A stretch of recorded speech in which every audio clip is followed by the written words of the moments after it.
All right, so let's get to it, shall we? Yeah, let's get to it. The Memphis Grizzlies were in town.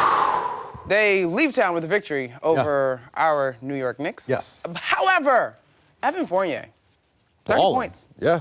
30 points, and in general, lots of intensity, lots of pride, delightful pace from this Knicks squad.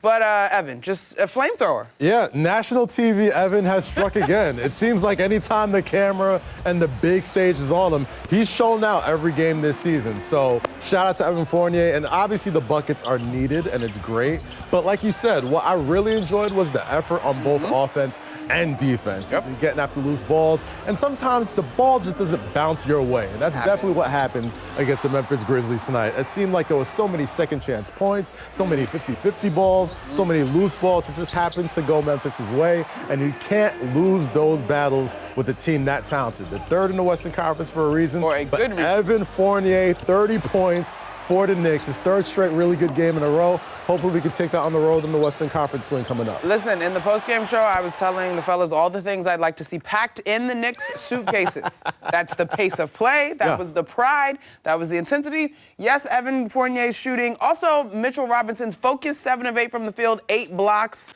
That's terrific. Pack all of that up. Take it with them because the road trip is coming, and it will start on Wednesday with the Lakers. That's right. That's right. Can't wait for that. I mean, the Lakers, big ABC game. The world's going to be watching. Hopefully LeBron's still nursing that knee, so maybe the Knicks can start off this West Coast swing with a victory. Also, I'm clearly still suffering from pandemic brain. I was going to say Saturday, but you know what? You know what? It's okay. We can Google that. It's all good. Monica has a million jobs, all right? It's all right. Today is Wednesday. The game will be on Saturday. This is why we're teammates in this. That's right. We're here. All right, Black History Month, y'all. Yes. Welcome to February.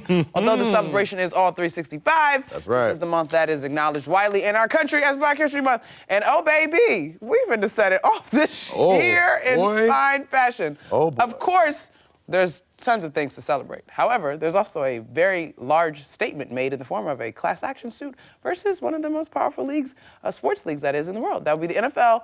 And Brian Flores, recently fired from the Miami Dolphins, suing the league, citing discrimination and racial discrimination in hiring practices.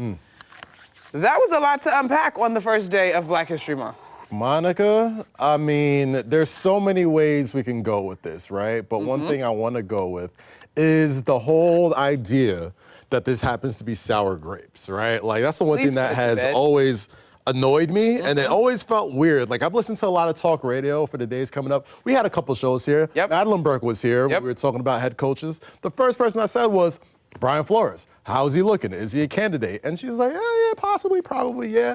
But there was all this talking about him not playing well with others and certain things leaked out about him. That always just rubbed me the wrong way because I didn't think this was a friend-making competition. I thought this was a competition about winning football games. So on top of that, on top of the discriminatory lawsuits, on top of the notion that he probably was asked to throw games for $100,000 per loss, there's so much to unpack here, but how many more times do you have to go around and hear about these stories and make it hearsay before somebody's like, you know what?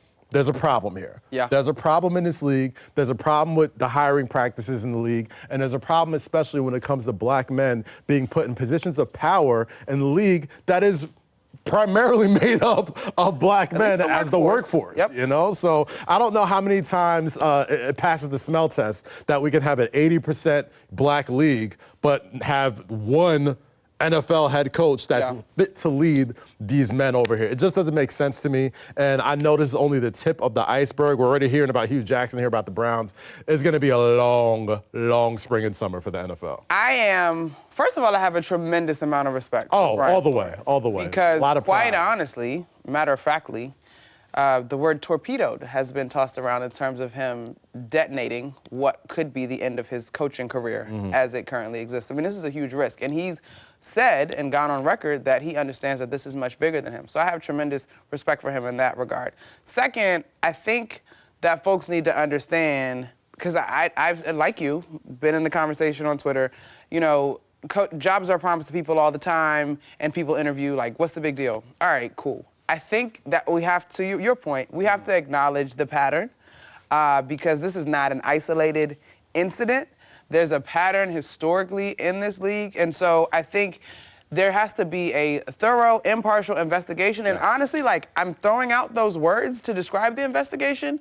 I'm not sure that that exists sincerely. Right. That's the one thing that bothers me. That's the one thing that makes me a little uneasy, because it's like, obviously, you know, there can be settlements, there can be other things where all these things get silenced. I think the one thing that the NFL is really worried about, and a lot of the 32-member boys club that is NFL owners is worried about, is what comes from these investigations. So that's where I am, Kaz, because even if, all right, the investigation, y'all were wrong, there's still going to be like this hired because of. Right. Same way that the Rooney Rule is in place to create. Right. And I know we're going to get to other things on this show, but this is the first time Kaz and I have had a chance to really talk this through too.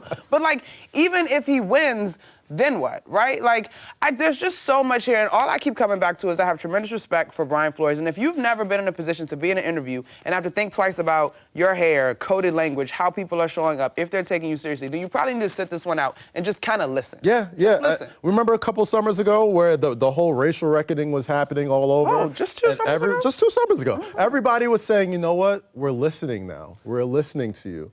What has come of that since then, right? Like, how many times are we going to have these conversations over and over where, you know, nothing really comes, and it's just, it shouldn't have to take a guy like Brian Flores, who's very talented, who's extremely talented, who just took an undermanned Miami Dolphins team to 2 winning seasons in a row, to have to torpedo his career for this. It should just be do the right thing. That's what it should be about.